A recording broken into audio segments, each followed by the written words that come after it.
ஆண்டவராகிய இயேசு கிறிஸ்துவின் இனிய நாமத்தில் அன்பின் வாழ்த்துக்கள். இந்த நாளின் தியானத்துக்கு தெரிந்து கொள்ளப்பட்ட வேத பகுதி மத்திய 24 37, 38, 39. நோவாவின் காலத்தில் எப்படி நடந்ததோ அப்படியே மனுஷகுமாரன் வரும் காலத்திலும் நடக்கும். எப்படி எனில், ஜலப்பிரளயத்துக்கு முன்னான காலத்திலே நோவா பேழைக்குள் பிரவேசிக்கும் நாள் வரைக்கும் ஜனங்கள் புசித்தும் குடித்தும் பெண் கொண்டும் பெண் கொடுத்தும் ஜலப்பிரளயம் வந்து அனைவரையும் வாரிக்கொண்டு போக மட்டும் உணராதிருந்தார்கள். அப்படியே மனுஷகுமாரன் வரும் காலத்திலும் நடக்கும்.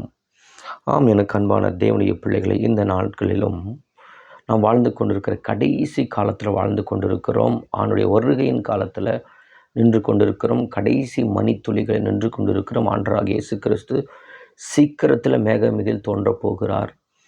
வேதம் சொல்லுகிறது, மத்திய 24 முழுவதுமே ஆண்டுடைய வருகை குறித்து எழுதப்பட்டிருக்கு. ஆண்டுடைய சீஷர்கள் போய் ஆண்டுடைய வருகைக்கும் உலகத்தின் முடிவுக்கும் அடையாளம் என்ன என்று ஆண்டுடைய சீஷர்கள் ஆண்டிடத்தில் கேள்வி கேட்கும்போது அநேக காரியங்களை குறித்து கர்த்தர் பேசுகிறார். அதில் ஒரு வசனத்தை தியானிக்க போகிறோம். நோவாவின் காலத்தில் நடந்தது எப்படியோ அப்படியே மனுஷகுமாரன் வரும் காலத்திலும் நடக்கும். நாம் வாழ்ந்து கொண்டிருக்கிற இந்த கடைசி நாட்களில் பார்க்கிறோம். நோவாவின் காலத்தில் என்ன நடந்தது? ஆதியாகமம் 6 திருப்பிக் கொள்ளலாம். வசனம் சொல்லுகிறது 8, 9. நோவாவுக்கோ கர்த்தருடைய கண்களில் கிருபை கிடைத்தது. நோவாவின் வம்சவர்கள், நோவா தன் காலத்தில் இருந்தவர்களுக்குள்ளே நீதிமானும் உத்தமனுமாய் தேவனோடு கூட சஞ்சரித்து கொண்டிருந்தான். பூமியானது தேவனுக்கு முன்பாக சீர்கெட்டதாக இருந்தது, கொடுமையினால் நிறைந்திருந்தது. ஆகவே எனக்கு அன்பான தேவனுடைய இந்த கடைசி நாட்களில் பார்க்குறோம்.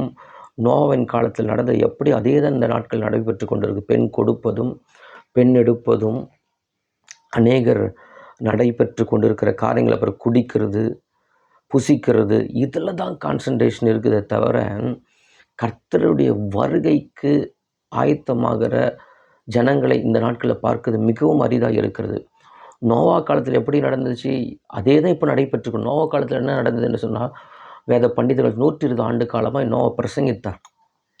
அவர் பிரசங்கிக்குமா, அவர் பிரசங்கத்தை கேட்குறது அந்த பட்டணத்தில் ஒருத்தர் கூட இல்லை. ஒரு பெரிய ஜலப்பிரளயம் வரப்போகிறது, ஒரு பெரிய அழிவு வரப்போகிறது, ஒரு வெள்ளம் வந்து ஜனங்களை வாரிக்கொண்டு போகிறது என்று தினந்தோறும் காலையும் மாலையும் நேரம் கிடைக்கும் போதெல்லாம் நோவா பிரசங்கம் பண்ணார். நோவாவின் பிரசங்கத்தை கேட்பதற்கு அங்கே இருக்கிற ஒரு ஜனங்களும் ஏற்றுக்கொள்ளவில்லை. ஒரு நாள் ஜலப்பிரளயம் வந்து வாரிக்கொண்டு போகிற வரைக்கும் ஜனங்கள் உணராதிருந்தாங்களாம். அதே தான் இந்த நாட்களிலும் கர்த்தருடைய வார்த்தை இருக்கிறது, ஜெபம் இருக்குது, ஆலயம் இருக்கிறது. ஆனால் கர்த்தருடைய வாட்ஸ்அப்பில் பார்க்குறோம், யூடியூப்பில் பார்க்குறோம், பழைய சத்தியங்கள், நிறைய சத்தியங்களை கர்த்தர் வெளிப்படுத்தி கொண்டிருக்க, நிறைய ஊழியக்காரர்கள் எழுப்பியிருக்கிறார். ஆனாலும் உணராதிருக்கிறார்கள், பாவத்தை விட்டு விலகலை. ஏன் கர்த்தர் நோவாவின் நாட்கள் ஜனங்களை அழித்தார் என்று சொன்னால், மாம்சமான யாவரும் தங்கள் வழிகளை கெடுத்து கொண்டிருந்தார்களாம். தேவ சமூகத்தை போய் எட்டினதாம். எனக்கு அன்பான தேவனுடைய பிள்ளைகளே, நோவாவின் காலத்தில் நடந்த சம்பவத்தை பார்க்கிற இந்த நாட்கள் நடக்கிற பாவங்கள் பாலை போல பருகி அசுத்தங்கள், அருவறுப்புகள் தேசத்தில் சூழ்ந்து கொண்டிருக்கிறது.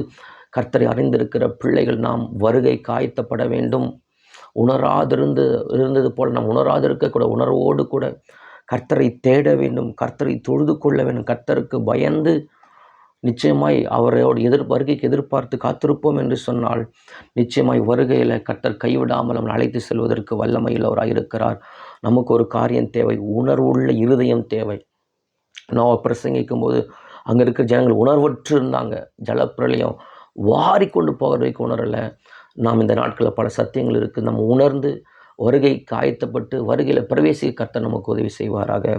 ஜெபிப்போம். எங்கள் சர்வ வல்லமையுள்ள பரலோக பிதாவே, அப்பா பிதாவே, இயேசுவின் நாமத்தில் மண்டை வருகிறோம். நோவாவின் காலத்தில் நடந்தது எப்படியோ அப்படியே மனுஷகுமாரன் வருங்காலத்தில் நடக்கும் என்று சொல்லப்பட்ட காரியங்கள் துல்லியமாய் நடைபெற்று கொண்டிருக்கிறது. நாங்களும் ஆண்டவரே உடைய வருகைக்கு ஆதாயப்படுத்தி கொண்டு ஆயத்தப்படுத்த கர்த்தர் எங்களுக்கு உதவி செய்யுங்க.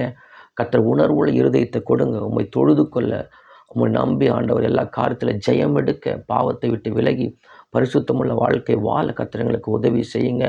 அற்புதம் செய்யுங்க. எல்லா ஜனங்களும் வருகையில் காணப்பட்டோம். ஒருவர் கூட கெட்டு போதும் செத்தலன்னு சொல்லியிருக்கிறீங்கப்பா. எல்லாரும் ஆண்டோடைய வருகையில் காண கர்த்தர் உதவி செய்யுங்க. ஆசீர்வதிங்க, பலப்படுத்துங்க. இயேசுவின் நாமத்தில் ஜெபிக்கிறேன் நல்ல பிதாவே, ஆமென்.